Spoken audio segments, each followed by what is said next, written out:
Primeiro livro dos Reis de Israel, capítulo de número 18. Eu quero ler o versículo de número 41 até o 45.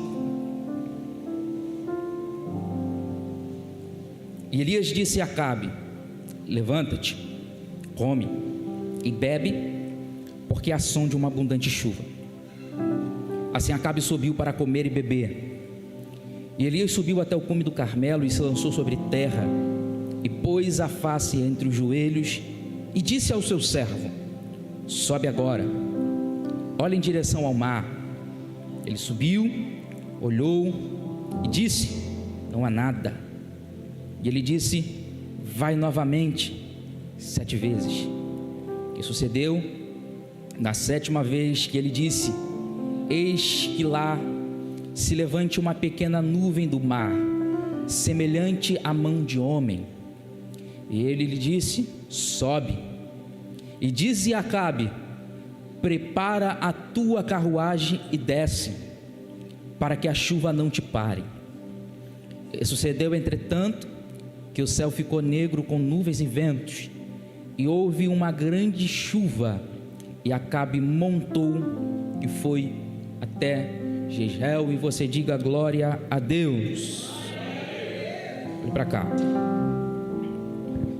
Falar da vida de Elias é falar para nós de um personagem muito conhecido.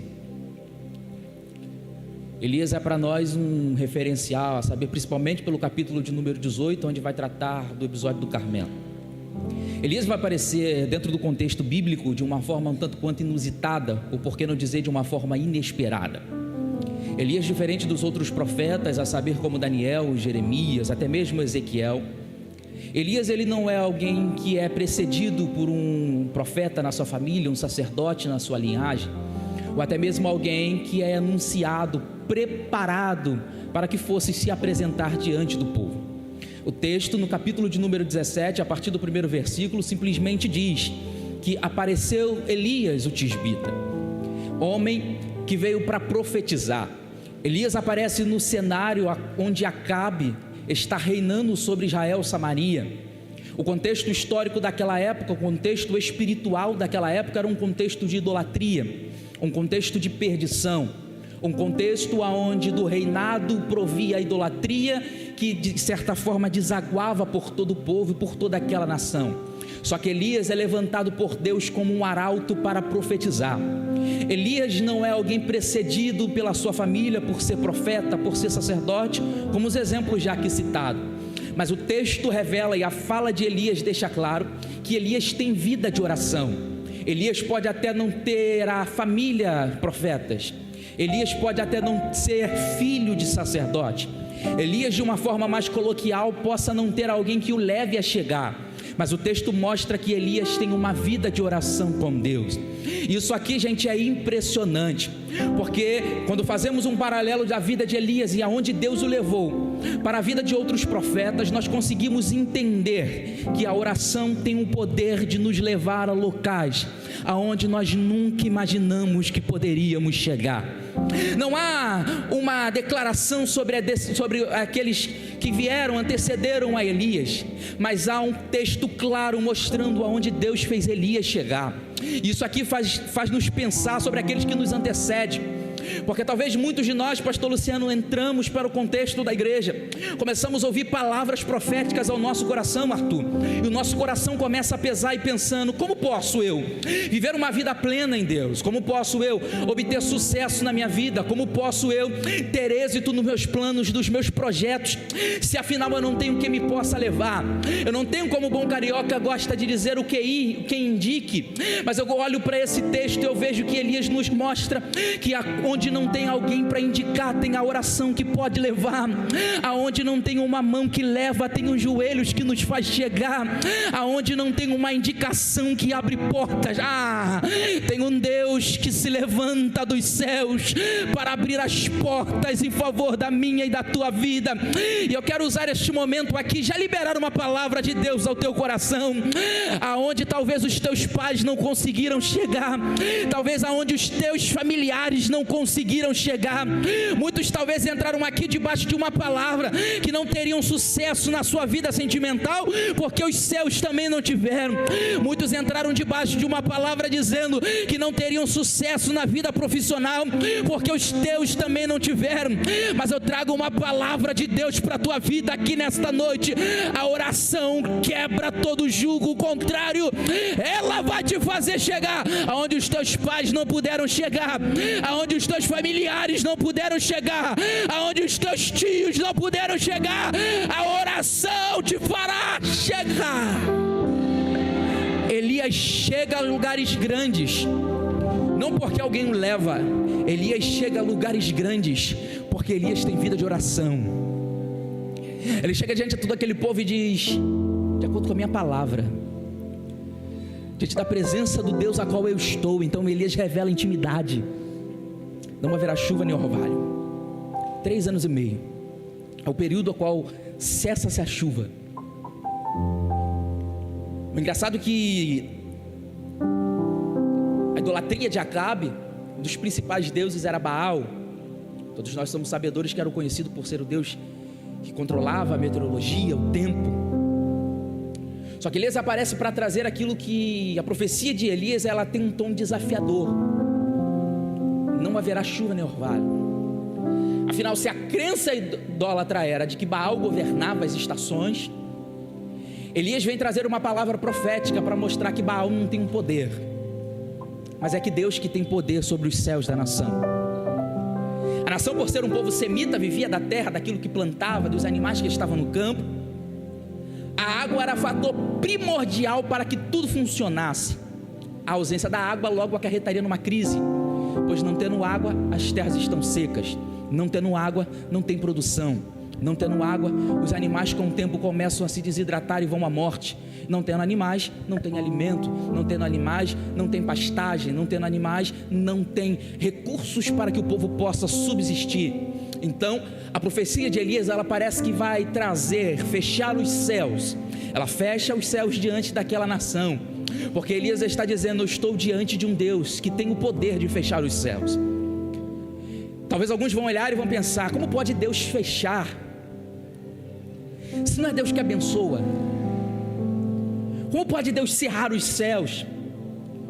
Se o maior propósito de Deus é derramar bênçãos sobre nós. A gente precisa entender algo chamado propósito. E todo propósito é processual. E no meio de todo processo, existem adversidades que são necessárias com que passemos. Sem essas adversidades não se forja caráter, não se forja intimidade, não se forja a vida com Deus. Existem situações que são adversas, que Deus permite com que nós vivamos. Mas o fato de Deus permitir que nós vivamos essas situações, não é que Deus quer que vivamos prostrados, não. Não é que Deus quer nos limitar de forma alguma, mas é Deus querendo nos preparar para algo maior que Ele já tem feito para nós. Quando Deus fecha algo aqui, não significa que Deus não quer que você tenha bênçãos. Mas quando Deus fecha algo aqui, é que Ele está te preparando para viver 2 algos lá. Entendeu? Vou melhorar. Porque quando Deus fecha uma porta aqui, não significa que Ele não quer que você entre. Pelo contrário, Ele está te livrando de uma que talvez não seria a bênção do jeito que você espera, mas está te levando para 2, que é do jeito que Ele preparou para você entrar. Então a porta o céu está cerrado. Não há chuva, nem mesmo orvalho, sereno não há. Sequidão na terra. Elias vai até Sarepta, porque depois de estar no Querite, Elias também começa a sentir o reflexo daquilo que ele profetiza. E isso aqui é uma verdade que a gente precisa entender, que aquilo que sai dos nossos lábios como profético também vai interferir nas nossas vidas. Então a gente precisa ter consciência daquilo que falamos, pois a nossa palavra tem peso. Elias profetizou, Deus fez, mas Elias não estava imune dos resultados do cumprimento da profecia. A profecia se cumpre. Sai do Querite, vai a Sarepta, é sustentado pela viúva. A farinha da panela não acaba, o azeite da botija não falta. Porque a viúva decide alimentar o profeta. Isso aqui é uma ideia para nós, é um pensamento. Foi falado aqui pelo evangelista Jailton, de predisposição de servir ao altar de Deus. Troque o profeta, tire o profeta e ponha no lugar do profeta a obra de Deus. Ela não tinha nem para ela. O profeta disse: entrega para mim. Quando ela entrega o que era para ela, para o profeta, ela tem para o profeta, ela tem para ela, e ela tem para o filho. Ela está dizendo: o que eu tenho é para mim e para o meu filho, vamos comer e morrer. Só que o texto mostra que ela tem para o profeta, era para 2, ela tem para ela tem para o filho, 3, era para 2, mas 3 se alimentaram. E o que estava na botija, o que estava na panela, não acabou. Provisão. Porque Deus faz assim: quando a gente decide pegar o pouco que temos e colocarmos na mão de alguém que é usado por Deus, ou diante do altar de Deus, até aquilo que é pouco Deus faz multiplicar. Então olha para cá. Elias certo dia vai propor um desafio. O desafio de Elias é no Carmelo, você conhece bem esse texto. Pega um cordeiro, chama os profetas de Baal, vamos subir ao alto do Carmelo e clamar. O Deus que responder por meio do fogo é Deus sobre essa nação. Elias traz uma palavra dura, porque Elias diz: não dá para viver cocheando em 2 pensamentos. Vocês têm que decidir aonde está a adoração de vocês: é Deus ou é Baal? Isso aqui que Elias traz é um termômetro de vida, porque Elias está deixando claro para o povo: não dá para ser meio, não dá para ser pela metade, não dá para ser a hora sim, hora não. Com Deus ou é ou é. Elias está trazendo para nós a predisposição de viver propósitos de Deus, está pautada na nossa integridade diante dos propósitos de Deus. Não é o ser crente hoje, eu não ser amanhã. Eu preciso te dizer uma verdade aqui: não existe meio crente, não existe meio servo de Deus, não existe meio culto, não existe meia adoração. Deus não recebe nada pela metade. Você quer que portas estejam abertas diante de você? Então aprenda um segredo: quando entrar no lugar da adoração, não guarde nada, não reserve nada, entregue tudo que você tem para entregar. Que a tua vida seja um culto para Deus, que você não seja simplesmente alguém que vai chegar na quarta-feira à noite, no domingo à noite, na sexta-feira e vai cantar louvores a Deus, mas no dia seguinte vai viver a vida fora dos princípios. Mas que você seja pleno na tua vida, pleno na tua adoração, pleno na tua santidade diante dele. Não dá para cochear entre 2 pensamentos, pastor Antônio, com Deus ou é ou é. Elias está diante do povo para dizer: ou vocês sirvam a Deus, ou vocês sirvam a Baal. Há uma ilustração, talvez vocês já devem ter visto pela internet, onde um camarada está sentado em cima do muro. De um lado há um anjinho, a figura celestial, dizendo: vem para o lado de cá, para perto de Deus. Do outro lado, há lá um diabinho, 7 pele, seu chifrinho, parado olhando para ele, com os olhos brilhando, admirado. Ele em cima do muro, ele fica meio perplexo: como pode? Esse chama para que eu esteja com ele, e desse lado não me chama. Ele me olha com os olhos admirados.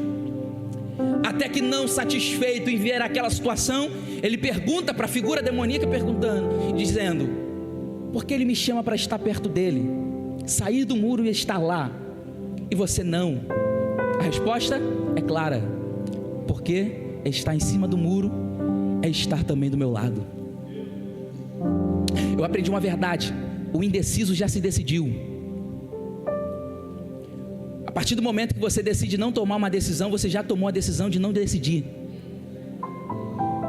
E Elias chega diante do povo para dizer: toma uma decisão. Não fica na inconstância, não fica meio lá, meio cá, meio barro, meio tijolo. Decida hoje. Ou é Deus ou é Baal.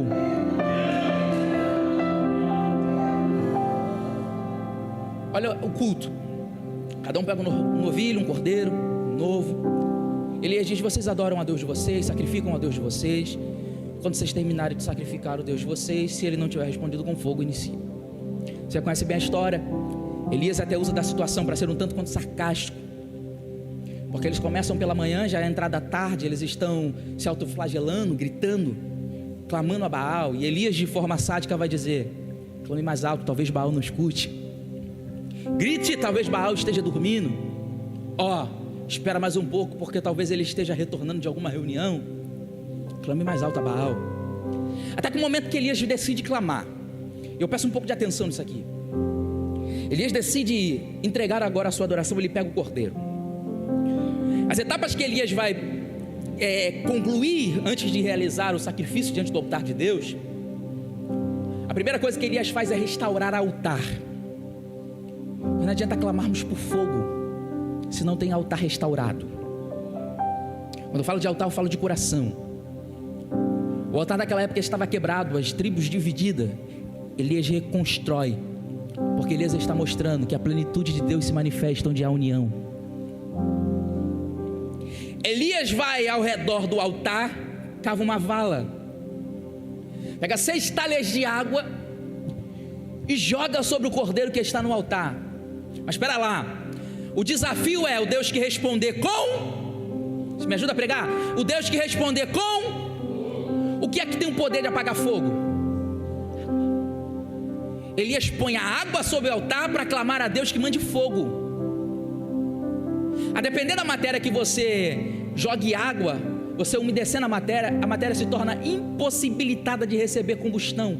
Por isso, não sendo impossibilitada de entrar em combustão, ela não pode pegar fogo. Só que Elias, no momento da oração, ele não disse o Deus que responder com o fogo. Ele é o Deus que responder pelo fogo. E há uma diferença. Responder com é enviar, responder pelo ou por é vir junto. Então Elias, ele sobe para poder clamar, para dizer: não é um Deus que simplesmente manda fogo, mas é um Deus que manda e desce no meio do fogo. Eu vou melhorar isso aqui, porque nós entramos nesta noite aqui na Betel não para clamar um Deus que manda fogo, mas a um Deus que se manifesta no meio do fogo. Oh, glória a Deus. Você lembra de Moisés? Êxodo capítulo de número 3, a sarça pega fogo, não consome. Oh, glória a Deus. A sarça até está pegando fogo, mas ela não está sendo consumida por ela, porque é o fogo de Deus. O fogo de Deus é assim, ele desce, mas Deus está no meio, e aonde Deus está trazendo fogo, não é para consumir, mas é para levantar. Oh, glória. Não é para acabar com a Uramanto Cominassaraia. Não é para trazer morte ou deficiência, mas é para levantar e trazer resposta dos céus. Resposta dos céus. Elias clama, Deus manda fogo. Só que Elias pega, mata todos os profetas. Elias naquele dia mata mais de 850 homens, 450 profetas de Baal, 400 profetas de Azera, vão ser levados a óbito após esse desafio. Só que a profecia de Elias sobre chuva ainda está em vigor. Os céus estão cerrados sobre a nação. Logo, tudo que foi feito ali na visão de quem não é espiritual é desperdício. Por quê? Se tem pouca água, desperdiçou água. Se os animais estão morrendo, desperdiçou os animais. Só que nada é desperdício quando é posto no altar. Eu desperdiço no McDonald's, que eu como agora 5 minutos depois, já estou com fome, só engordo. Mas no altar não é desperdício. Olha para cá. A profecia ainda estando em vigor, Elias vai ao monte para orar, junto com seu moço, seu assistente. Elias ali já aspira um medo de morte, porque ouviu falar de Jezabel que o mataria. Portanto que no capítulo de número 19, capítulo após, Elias está depressivo e com medo da morte, a ponto de que ele questiona a Deus dizendo: Senhor, só eu fiquei, é só eu que prego aqui, é só eu que levanto para bater contra o sistema. E Deus diz para ele: fica tranquilo, Elias, porque eu ainda preservei 7.000. E há de perceber, se Deus preservou 7.000, por que só um que está lá? Porque Deus até preservou 7.000, mas não são os 7.000 que conseguem entrar nos lugares onde Elias entra sem se perder. Talvez algum desses 7.000, se entrasse no palácio para profetizar contra Acabe, se venderia pelas ofertas que Acabe daria. Então Deus sabe onde preserva cada um. A uns Deus preserva no palácio, a outros Deus preserva escondido. Elias sobe para orar.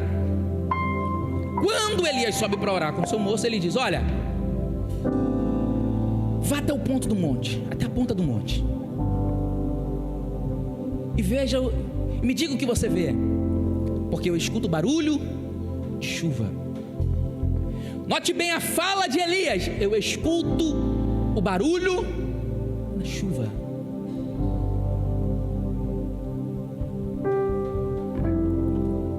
Ele foi nada.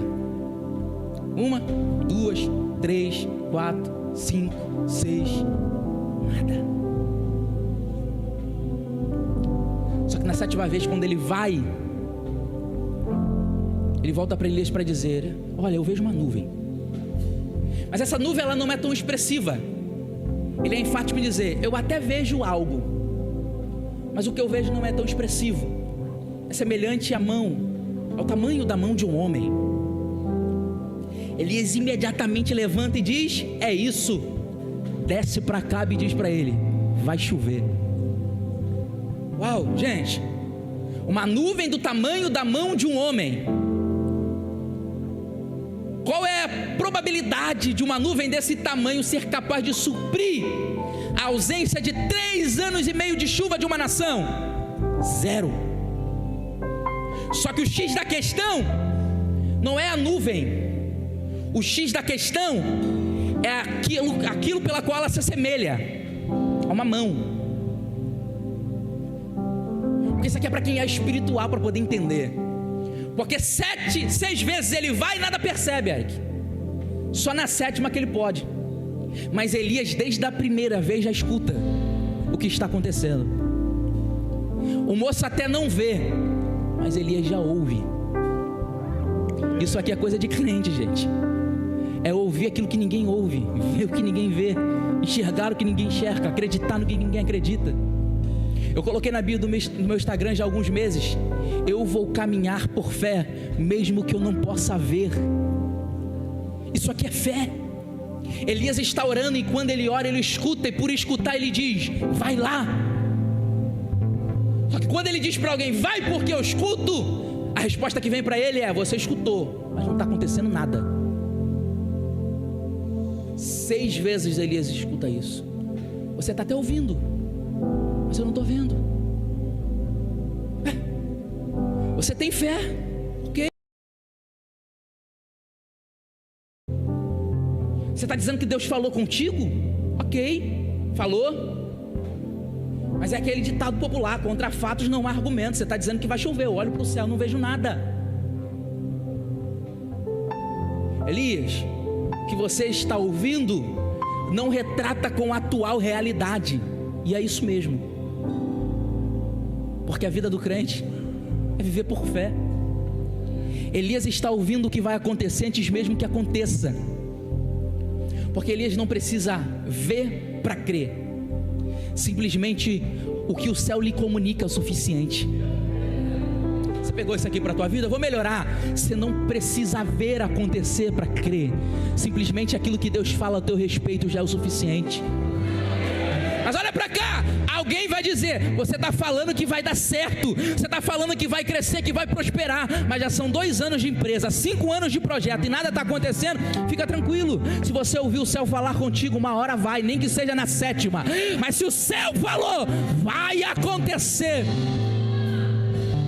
O X da questão não é a nuvem, o X da questão é aquilo que ela se assemelha. Eu encerro aqui. Ela se assemelha à mão.